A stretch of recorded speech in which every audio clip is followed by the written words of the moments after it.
One of the most common ways to explain entropy is the tendency of our whole universe to fall to chaos and disorder.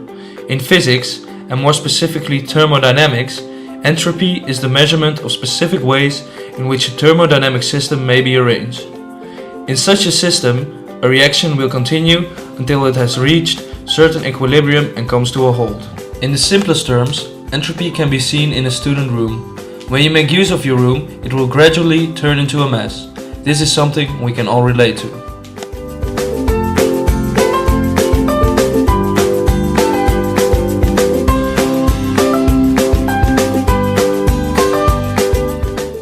At the intersection of life and entropy, however, is negative entropy. When life shows up somewhere, entropy is exported and kept at a low level. Life has a tendency to create order out of chaos, and generally keeps it that way.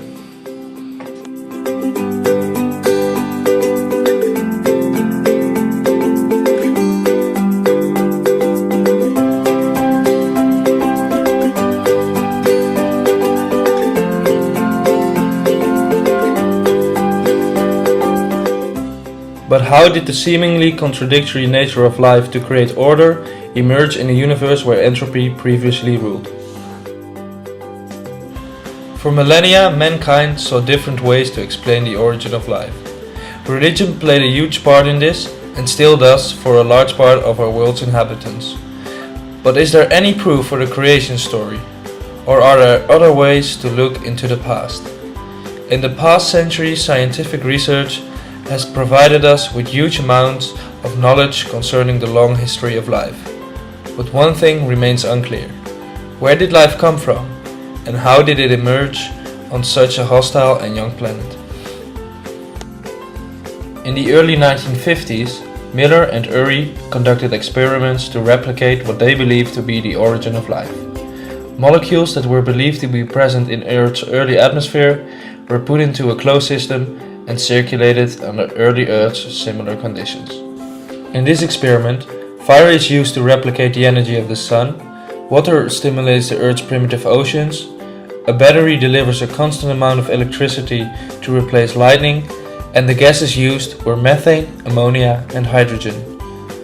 Miller found that 10 to 15% of the carbon formed organic compounds, showing that compounds such as nucleic acids could easily have been present on the early Earth. Nucleic acids in particular play a big role in every organism and form the code from which all life is built. This genetic code is called DNA. Once we discovered that every organism contains genetic codes, our interest for our own DNA also increased. For this reason, the Human Genome Project was initiated. The project's goal was to map our entire DNA called the human genome, and has been done so up to 99.99% accuracy. In 2003, the project was declared complete. A small percentage of the human genome, however, has not been sequenced and remains unknown up to this point. From a universe ruled by entropy, life managed to make order out of disorder and developed to the humans we are today.